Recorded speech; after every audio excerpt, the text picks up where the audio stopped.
Welcome back, guys. So the border is listed as one of the main issues this election cycle. South Carolina voters are headed to the polls today to cast their primary vote. I am curious, why do you think Republicans say the border crisis is their number one concern? For Democrats, it ranks top three. What's the difference there, Kurt? Well, I think for Republicans, they generally live in an information news ecosystem where immigration is talked about constantly. It is one of the top segments you'll see on Republican-leaning platforms. And so naturally, when you ask them, what's at the top of your mind? Well, it's going to be immigration and border security because that's what the politicians are talking about that they follow. That's what they're seeing on social media. That's where their information vacuum exists in. I think for Democrats, it's a lot different. The information that gets fed to them, the news that they're following, are things like abortion, are things like women's rights, are things like democracy or gun control or a number of different litany of issues. There's more diverse issues, I think, that Democrats really pay attention to. Republicans tend to be more single-minded and or message discipline. Do you think President Biden and former President Trump are very similar when it comes to foreign policy, or seems to be becoming that way? Not exactly. I think that for the most part, American presidents, they will be consistent. I think there are some differences in how Donald Trump approaches things.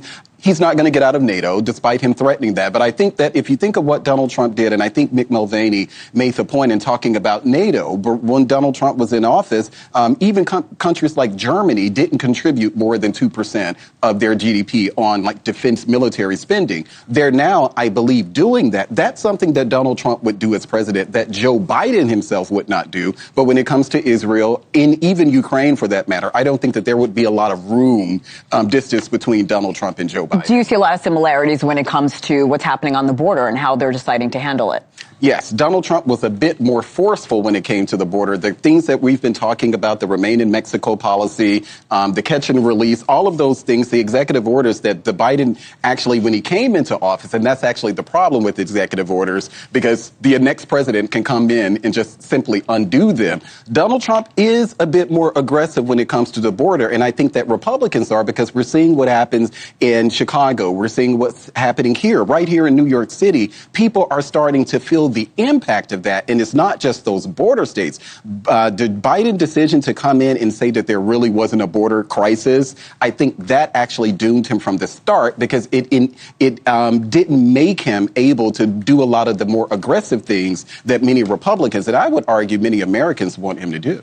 I have a minute left, Kurt, where I want to take a look at Biden's approval ratings. They dropped again, according to a new Gallup poll. Is there anything he can do to turn it around, especially there's that poll, especially when it comes to border control? No, because Biden's approval rating, and I would argue any president of any party, we are long past the time where you get 55% approval rating. Like, that's just not going to happen. And yet what we have seen is when Biden's approval ratings have been, as we've called, historic lows, we still see Democrats winning elections. We still see what happened in 2020 and 2022. Just last week outside here in New York, where we won a congressional seat that was a Republican seat. That's right. Now a Democrat seat. So Biden's approval rating is going to be low no matter what happens. That's how polarized this country is going to be. It is not an indicator of future behavior by the voters. Elections are, and every election since Roe was overturned has seen Democrats overperform and Republicans underperform.